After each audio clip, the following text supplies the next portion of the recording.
पोरी, पहिले सांगते, या होळीला मावा करंजी बनवायची आहे. पहिले बदाम पिस्ता भाजून घ्यायचे. भाजणं झालं की काढून घ्यायचं. कढईत 1 चमचा घी, 1 वाटी रवा टाकायचा. रवा मस्त भाजून घ्यायचा. नंतर 2 वाटी मावा टाकायचा. मावा पण परतू द्यायचा. नंतर 1 वाटी खोबरं टाकायचं. वाट्यावर बदाम पिस्ता कुटायचा.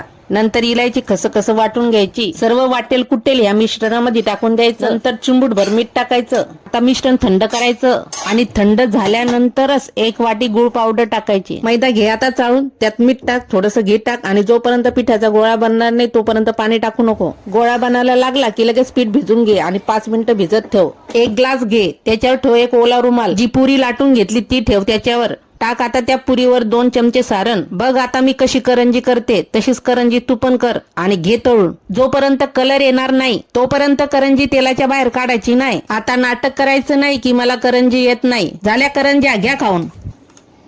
मग बघतेस काय, ठोक 1 लाईक.